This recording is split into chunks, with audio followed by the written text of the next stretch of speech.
Feche seus olhos em nome de Jesus. Comece a pensar na sua família. Pense na sua casa nessa noite, nos seus pais, você que tem filho, pense no seu filho. Você que tem mãe, pense na sua mãe agora. Se esse fosse o seu último suspiro, seu pai, seus filhos, não colocaria a sua alma nos céus agora. O juízo é singular, é individual para cada pessoa.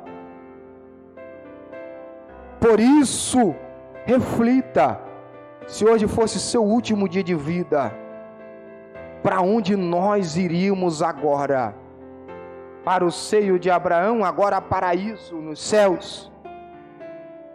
Ou iríamos para o inferno?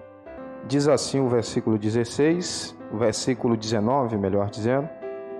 Ora, havia um homem rico e vestia-se de púrpura e de linho finíssimo, e vivia todos os dias arregalado esplendidamente. Havia também um certo mendigo chamado Lázaro, que jazia cheio de chagas à porta daquele, e desejava alimentar-se com as migalhas que caíam da mesa do rico, e os próprios cães vinham lamber-lhes as chagas. E aconteceu que morreu o mendigo, e foi levado pelos anjos para o seio de Abraão. E morreu também o rico, e foi sepultado.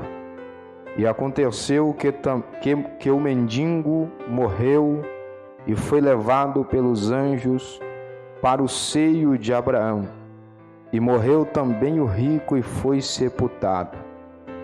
E no Hades ergueu os olhos, e estando em tormento, viu ao longe Abraão e Lázaro no seu seio, e clamando disse: Abraão, meu pai, tem misericórdia de mim, e manda Lázaro que molhe na água a ponta do seu dedo, e me refresque a língua, porque estou atormentado nesta chama.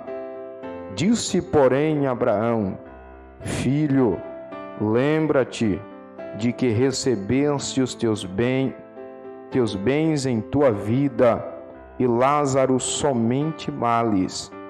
E agora este é consolado, e tu atormentado. Versículo 28 para a gente fechar.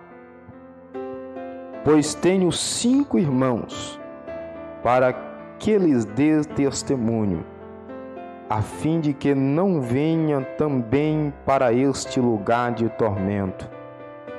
E disse-lhe Abraão: eles têm Moisés e os profetas, ouçam-nos. Amém? O texto que nós acabamos de ler nesta noite está totalmente ligado ao nosso cotidiano, a nossa vida do nosso dia a dia, ou a nossa maneira de viver.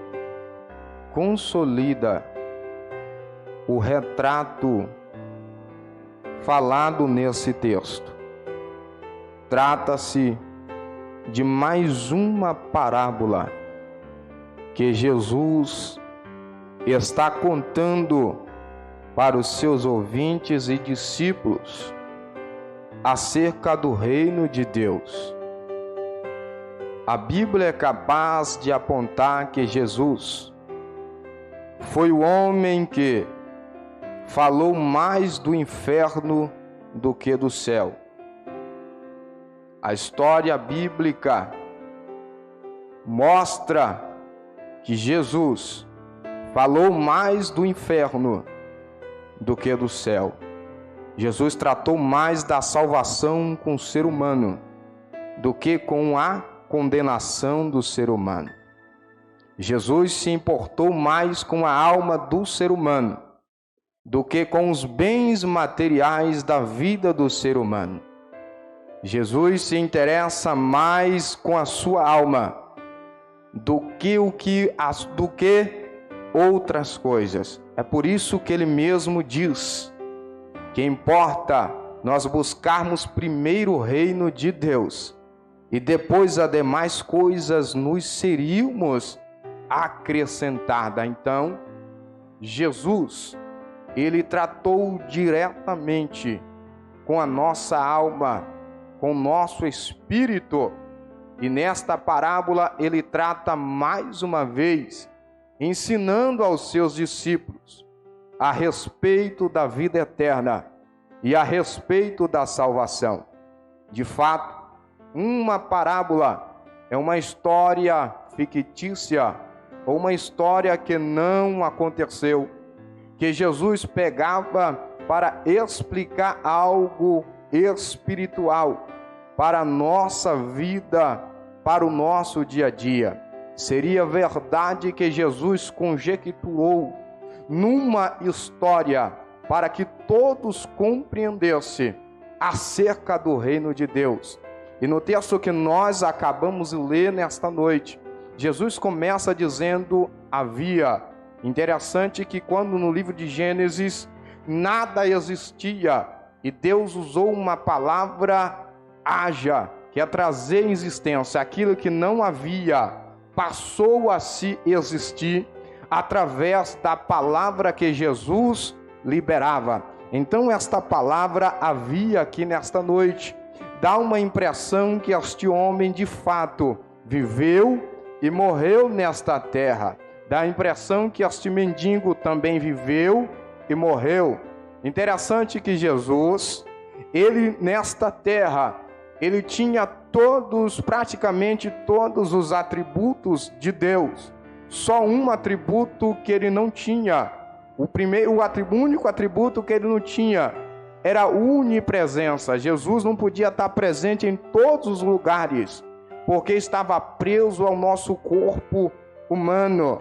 Mas Jesus conhecia e sabia todas as coisas através do poder de Deus. Por isso que quando ele conversava com os fariseus, ele revelava aquilo que estava no coração do fariseu, porque ele conhecia a mente e também o coração do ser humano. Jesus conhece a mente e o coração de cada um que está aqui nesta noite. Jesus sabe se você chegou bem. Jesus sabe que o seu dia foi bem ou foi mal, porque ele te conhece por dentro e também pelo lado de fora. Jesus te conhece, Jesus te guarda, e ele te escolheu nesta noite para estar aqui e ouvir esta palavra esta noite. Observe que o texto começa dizendo: havia um homem rico, e ele diz: vestia-se de púrpura e também de linho finíssimo, e esse homem dava festa todos os dias, como se a morte não fosse chegar para ele. Interessante que quando nós entramos no livro de Êxodo, capítulo 28, e o versículo de número 1 por diante, Deus vai passar a instrução para Moisés fazer as vestimentas sacerdotais. E quando Moisés recebe as instruções, dentro dessas instruções que Moisés recebe, estar a púrpura e estar o linho finíssimo. Então, quando nós aplicamos isso dentro desse texto, nós chegamos à conclusão que este homem vestia do melhor que a terra podia lhe oferecer. Ele vestia tudo que a terra podia lhe proporcionar de vestimenta. Ele vestia-se da vestimenta melhor.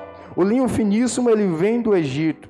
A púrpura vinha do mar Mediterrâneo, dos molúsculos, que era extraído das profundezas desta água, e era tingida e assim feita a vestimenta púrpura ou vermelho carmesim, uma das vestimentas mais caras da época. Ou seja, esse homem vestia bem, esse homem tinha boa aparência, mas quando ele morre, a Bíblia vai revelar que a vestimenta boa, a aparência boa, não colocou ele no céu, não colocou ele na glória. E eu acho interessante é que Jesus, conversando com os fariseus, ele vai dizer para os fariseus: olha, vocês têm boa aparência pelo lado de fora, vocês estão bem vestidos, mas pelo lado de dentro de vocês, vocês estão podres, vocês estão como um sepulcro caiado, vocês estão vazios. Por fora vocês têm tão cheiroso, por fora o perfume de vocês é caro, mas por dentro, vocês fariseus, vocês estão podres, vocês estão vazios. O que eu estou enxergando em vocês não é a vestimenta de vocês, o que eu estou enxergando em vocês é o coração de vocês, é a vida espiritual de vocês. O que eu estou enxergando em vocês não é o que vocês apresentam diante do povo, o que eu estou enxergando em vocês é o que vocês apresentam diante de mim, o que vocês estão entregando para mim. Porque é muito fácil eu vim aqui na igreja de terno e gravata, pregar bonito, mas lá na empresa eu ser um demônio. É fácil eu apresentar ser um bom esposo aqui dentro da igreja, mas lá dentro de casa eu ser o capeta dentro de casa. Então quando Jesus fala disso, Jesus está dizendo: não é a aparência que vai colocar o seu nome escrito no livro da vida, não é carro importado, não é casa, mas uma vida de santidade. Livro de Hebreus capítulo 12, verso 13 em diante, Paulo vai escrever e relatar: segui a paz com todos e a santificação, porque sem a qual ninguém verá a Deus. Paulo está dizendo: não é a vestimenta, mas a santificação. Você pode ver que a palavra santificação está terminando com uma palavra ação, que quer dizer todos os dias. Todos os dias devemos nos santificar.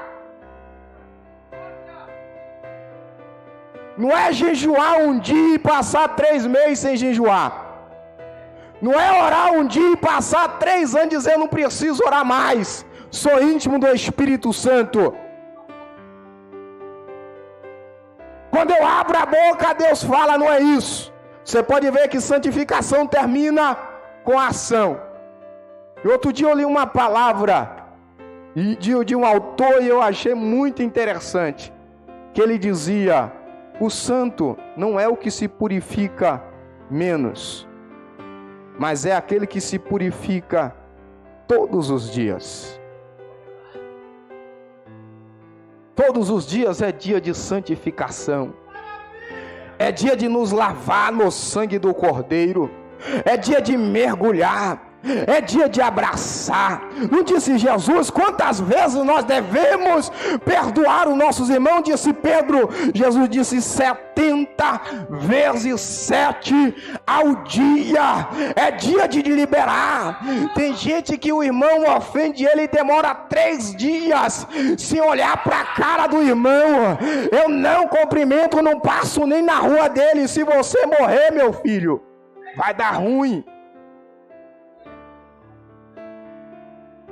Vai dar ruim esse negócio. Se o crédito é para todo dia, o crédito não acumula.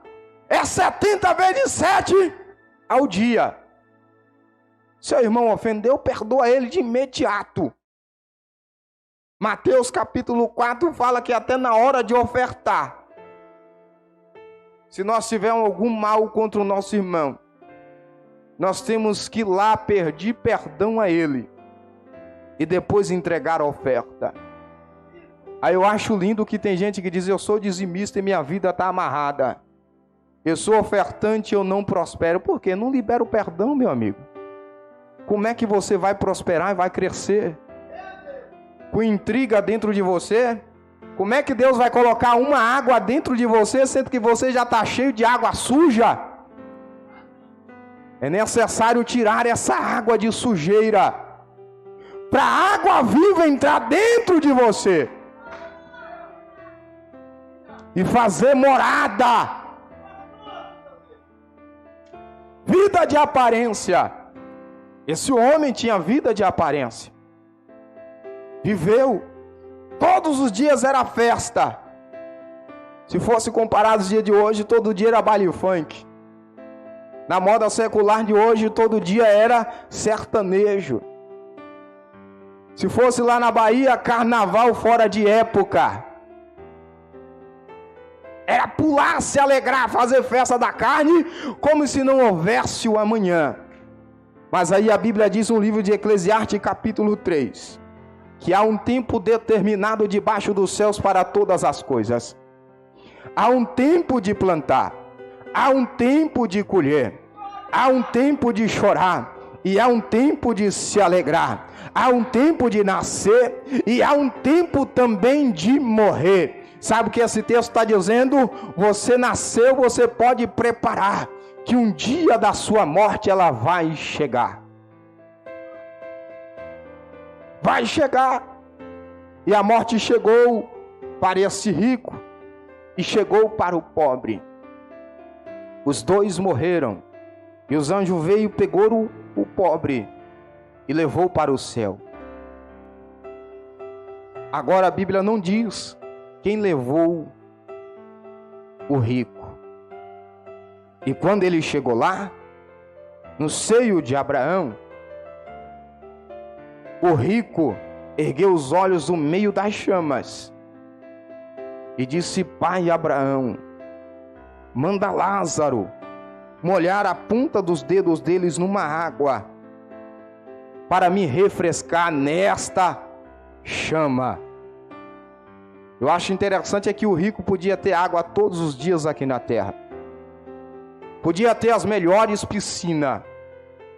Mas quando ele chega no inferno, ele quer apenas um pouquinho de água para se alimentar, para se refrescar, para refrescar a alma dele. E eu gosto da Bíblia, porque a Bíblia vai dizer no livro de Oséias que haverá fome sobre a terra, haverá sede sobre a terra. Mas sede de quê? De ouvir a palavra de Deus.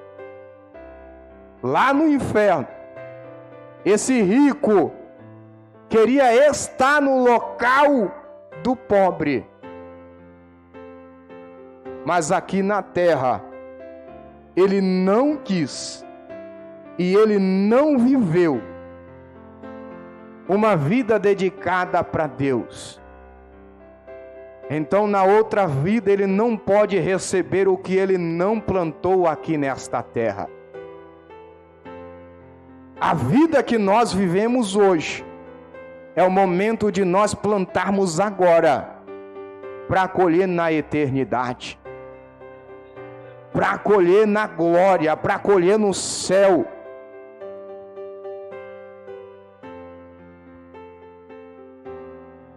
Esse homem queria um pouquinho de água para refrescar apenas a sua língua, o seu corpo. Mas Abraão vai dizer: meu filho, lá na terra, Lázaro foi atormentado, Lázaro sofreu. Você viveu uma vida boa, suave. Agora Lázaro está sendo guardado aqui no meu seio, e você é atormentado. E ele diz: não, Abraão, eu tenho 5 irmãos, mande que Lázaro vai lá pregar para eles, a fim de que eles não venham para este lugar. E Abraão vai dizer: eles têm Moisés e os profetas, se eles quiserem ouçam, porque se tão pouco alguém levantar daqui, de dentre os mortos, e for lá pregar a palavra para eles, eles não vão acreditar, já que eles não acreditam na palavra dos profetas. Eles não vão acreditar que alguém dos mortos ressuscite. Eu acho interessante que na Bíblia, no Novo Testamento, nós vemos diversa ressurreição. Nós vemos que Jesus ressuscitou a filha de Jairo. Nós vemos que Jesus ressuscitou a filha o filho da viúva de Naim. E nós vemos que Jesus ressuscitou Lázaro depois de 4 dias de mortos. Mas o que me chama a atenção é o que vai acontecer com Lázaro. É que quando Lázaro é ressuscitado por Jesus, a Bíblia vai dizer que a multidão procura matar ele, destruir ele, acabar com a vida dele. A Bíblia vai dizer que quando Jesus ressuscitou ao 3º dia, o povo ocultou, os fariseus, sacerdotes, ocultou a ressurreição dele, para que o povo não acreditasse. Eu vou mais além ainda. Nos dias atuais de hoje, os ateus chegam na escola, eles escrevem antes de Cristo e escrevem depois de Cristo, mas eles não acreditam que Jesus veio a este mundo, que Jesus sofreu neste mundo para colocar o nosso nome no livro da vida. Eles não acreditam. Você pode ver que hoje é bem-vindo tudo em qualquer lugar, aceita-se tudo, mas se falar de Jesus no ambiente, o povo não quer aceitar. É a Escritura se cumprindo.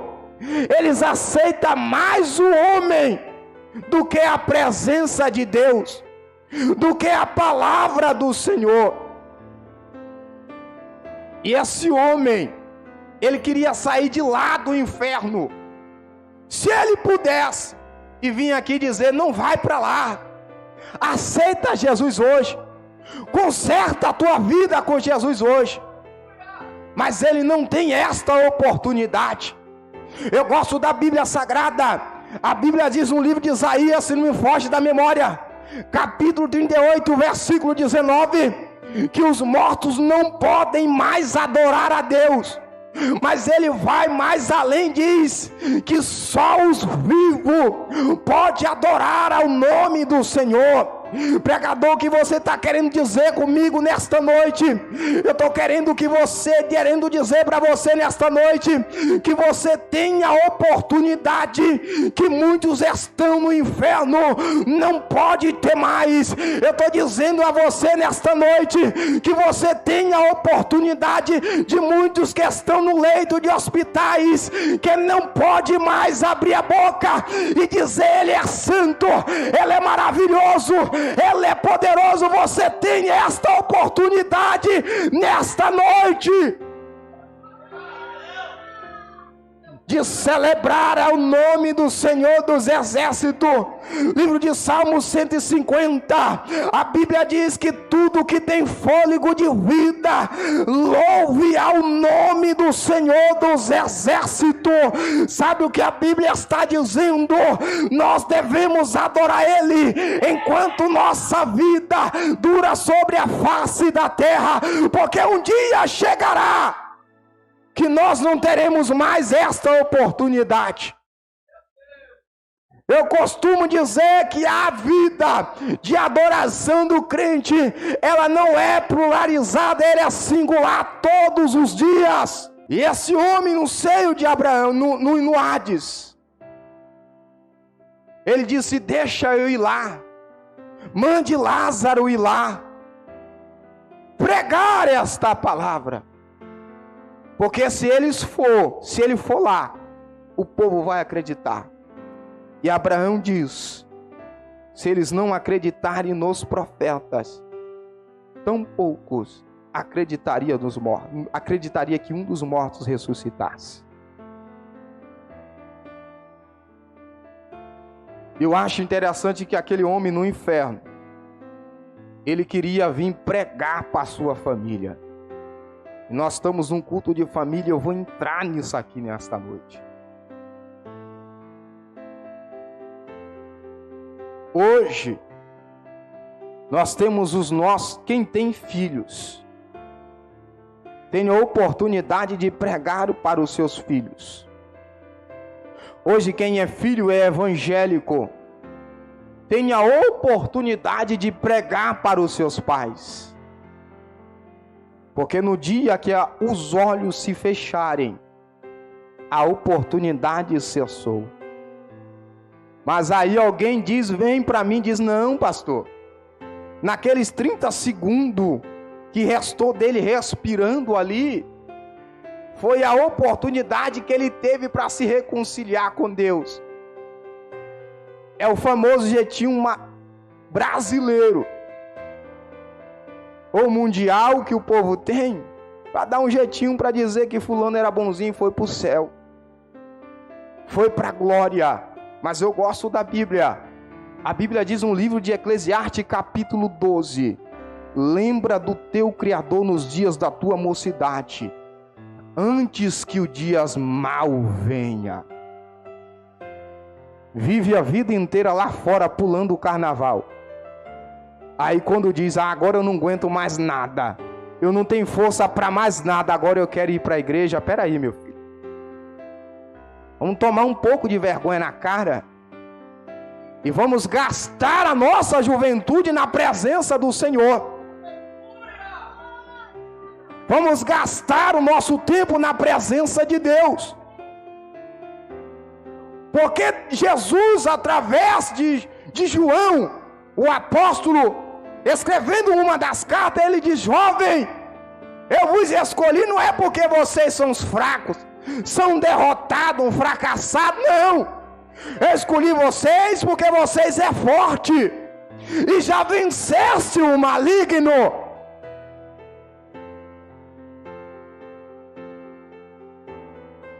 Aí fica muito esse trem de ser crente, é coisa de cafona, é coisa de velho, aí quer ficar, esperar, envelhecer. Eu sou novo demais para ser crente. Sou novo demais para ter um compromisso com Deus, com a palavra de Deus. Mas a Bíblia não diz se o julgamento da vida eterna será por idade. A Bíblia diz no livro de Romanos, capítulo 14, versículo 12, que todo mundo dará conta de si mesmo diante de Deus.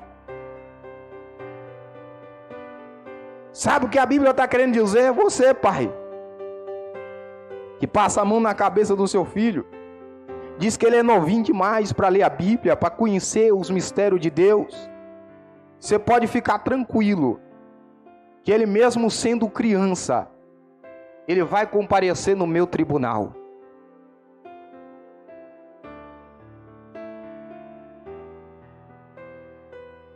Você pode ficar tranquilo, que Jesus vai julgar criança, adolescente, vai julgar senhores, para todas as idades, terá um julgamento. Então não tem escapatória para o jeitinho, dizer eu não posso, eu não consigo, não tem jeito. Ou é abandonar a vida de pecado e aceitar a Jesus Cristo, ou quando a última trombeta tocar e o arrebatamento acontecer, que Jesus se apresentar para julgar, ele olhar para o seu filho diante de você, sendo pai, e lá você não vai ter como defender ele. Lá você não vai ter como pular na frente dele e dizer: não, meu Deus, é meu filho, é bonitinho, olha como ele é lindo, deixa ele entrar. Não, lá a ordem é de Deus. Lá, aqui dentro da igreja, você pode fazer o que você quiser, mas para entrar na glória, a ordem é dele. Se ele abrir o livro lá, e sua criança tão bela que você passa a mão na cabeça, se estiver escrito no livro da condenação eterna, é para lá que ele vai mandar. Você que é filho, conhece a palavra de Deus. Tem o seu pai dentro da sua casa e não prega para ele no dia do grande juízo de Deus. Você não vai ter mais oportunidade de livrar ele. E o que eu estou querendo dizer para você, família que me ouve agora, enquanto tiver tempo, abra a boca dentro da sua casa, prega a palavra lá dentro, não tenha medo do diabo, acredite que Deus está contigo, acredite que Deus te escolheu, que Deus te separou ali dentro para fazer a diferença. Ah, mas eu não sei falar. Deus disse para Jeremias: não diga eu sou criança, porque aonde eu te mandar você vai, e tudo que eu te disser você vai falar. Jesus disse para os discípulos, quando ele enviou de 2 em 2, ele disse: não preocupeis com o que haveis de falar. Mas por que, Jesus? Porque o Espírito, o meu Espírito, colocará as palavras na boca de vocês, na hora que vocês abrirem a boca.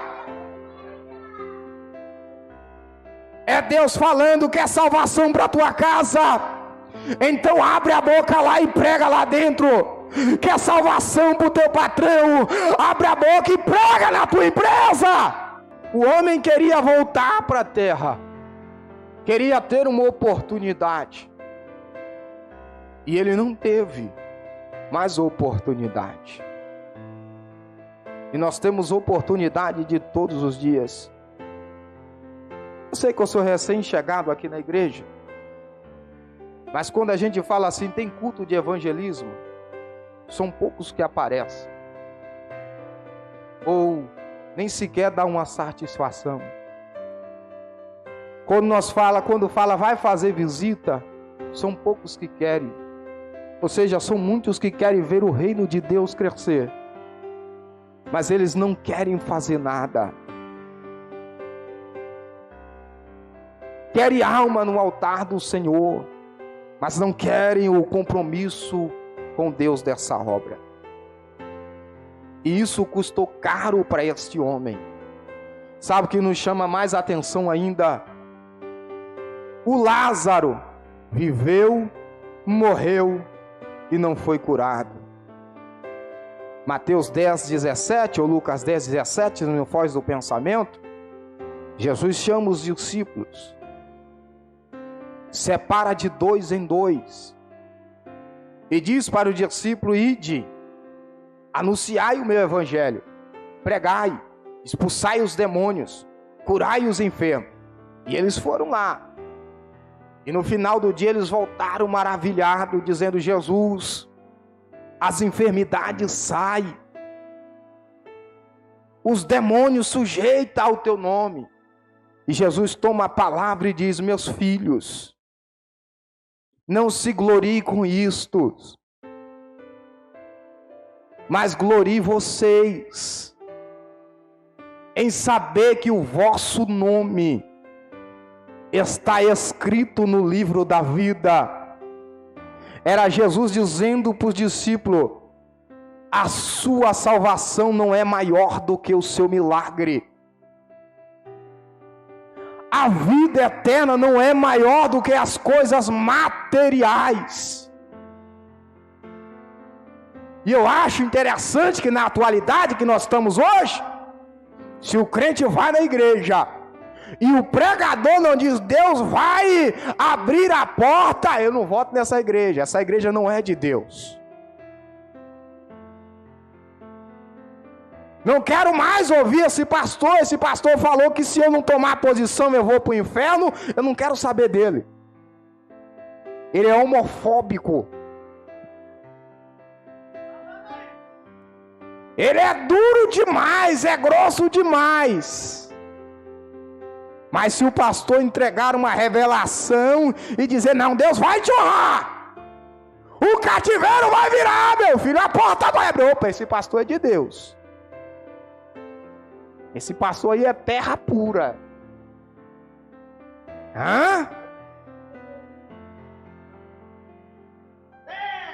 E se ele revelar o CPF, acabou. Se revelar o CEP da casa dele, pronto. Eu sou membro e dizimista fiel dessa igreja porque esse pastor é de Deus. Mas na hora que você morrer, que você fechar os olhos, aí você vai perceber que revelação de CPF, de identidade, não te dá liberdade para entrar no céu diante de Deus. Não te dá a liberdade de ir para a glória. Não te dá a liberdade de entrar no céu. Mas o te coloca no céu é santidade, é mesmo estando quebrado, falido, não tendo nada para se alimentar, continuar dizendo: não, eu sou servo, eu continuo na posição, eu continuo buscando. O próprio Jesus disse que nós somos peregrino e forasteiro nesta terra. A nossa vida não é aqui, a nossa vida é na glória. Eu vou entrar na Bíblia, livro de Apocalipse 22, versículo 15. A Bíblia diz que todo aquele que não for achado escrito no livro da vida serão lançados no fogo do inferno. Serão lançados no fogo do inferno. O mendigo não teve a melhor vida nessa terra, mas quando ele morreu, ele foi para a glória, foi para o céu. Interessante é que lá não havia mais chagas no corpo dele. Lá não havia mais cães para morder a carne dele e rasgar ele. Lá diz o texto que ele era consolado. Livro de Apocalipse, capítulo 21, versículo 4. Ele enxugará todas as lágrimas dos nossos olhos. Todas essas coisas vai se passar e ele fará tudo novo. Sabe o que eu estou querendo dizer para você nesta noite? É que mesmo quebrado, mesmo sendo humilhado pela massa, continue sendo fiel na presença do Senhor. Mesmo alguém dizendo: vai para a igreja hoje, mesmo de um dia árduo, de trabalho, mesmo a porta estando fechada, vai para a igreja. Não, eu vou para a igreja, porque eu sei que a minha vida apenas está aqui na terra, mas eu sei que um dia ela irá continuar lá na glória, irá continuar lá no céu. Eu abro parêntese para dizer nesta noite, nesses poucos minutos que me resta para a igreja, continue perseverando, continue mesmo se arrastando, sendo humilhado, continue na presença de Deus, não desista da palavra de Deus, não desista do evangelho, porque um dia vai ter alguém que vai enxugar a tua lágrima, alguém que vai arrancar toda a tristeza do seu coração, alguém que vai te colocar nas ruas de ouro para caminhar contigo. É por isso que a Bíblia diz: bem-aventurado os pobres de espírito, porque dele é o reino dos céus. É a Bíblia dizendo: aqui na terra você é pobre, perrapado, ninguém te olha, mas quando chegar na glória, você será honrado. A nossa honra é no céu. É por isso que eu vou encerrar dizendo em Apocalipse, capítulo 3, verso 10: guarda o que você tem, para que ninguém tire e roube a tua coroa. Guarda o que tens, tens, para que ninguém roube a tua coroa. Pregador, não estou entendendo. O diabo veio matar, roubar e destruir. O diabo está doidinho para colocar a tua alma junto com a dele no inferno, mas eu continuo insistindo nesta noite: guarda o que tem, guarda a tua coroa, esconde debaixo do sangue de Cristo. Só para mim finalizar nesta noite, feche seus olhos em nome de Jesus. Comece a pensar na sua família. Pense na sua casa nessa noite, nos seus pais, você que tem filho, pense no seu filho. Você que tem mãe, pense na sua mãe agora. Se esse fosse o seu último suspiro, seu pai, seus filhos, não colocaria a sua alma nos céus agora. O juízo é singular. É individual para cada pessoa. Por isso, reflita, se hoje fosse seu último dia de vida, para onde nós iríamos agora? Para o seio de Abraão, agora paraíso nos céus? Ou iríamos para o inferno? Eu sei que esse tipo de mensagem nas igrejas não se prega mais por aí. Mas nessa noite eu vim dizer para a sua alma nesta noite: ela não precisa de casa terrena, ela precisa de casa celestial.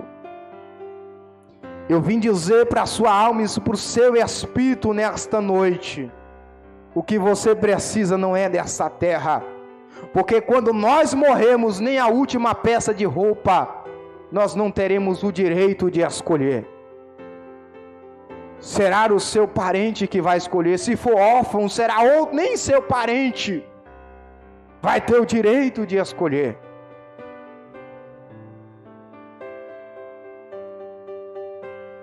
Ore agora e peça para Jesus se encher de poder, encher de graça.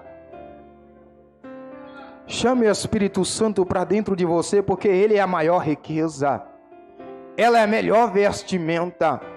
Não queira as púrpuras, porque aí tinha uma igreja chamada Laodiceia, que ela se vestia, a sua igreja era folheada de ouro, mas ela era gelada, era vazia, não tinha nada dentro dela, ela tinha aparência, mas presença de Deus ela não tinha.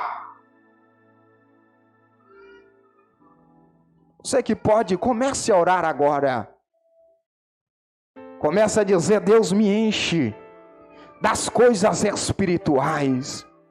Comece a dizer: Deus me transborda do teu Espírito Santo.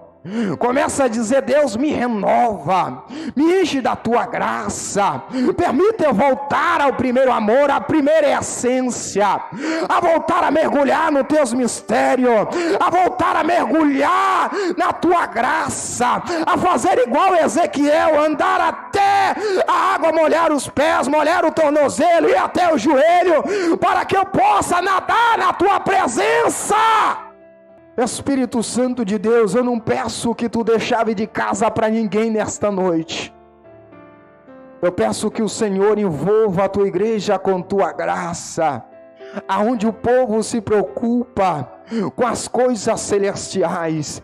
Espírito Santo de Deus, se tu quiser batizar agora, eu te peço que o Senhor comece a batizar agora. Se tu quiser renovar agora, eu te peço que o Senhor comece a renovar agora, porque eu entendo como profeta Abacuque que o Senhor precisa avivar a tua obra, avivar a tua igreja, avivar o teu povo, não com as coisas terrenas, mas com as coisas do céu, com as coisas da glória.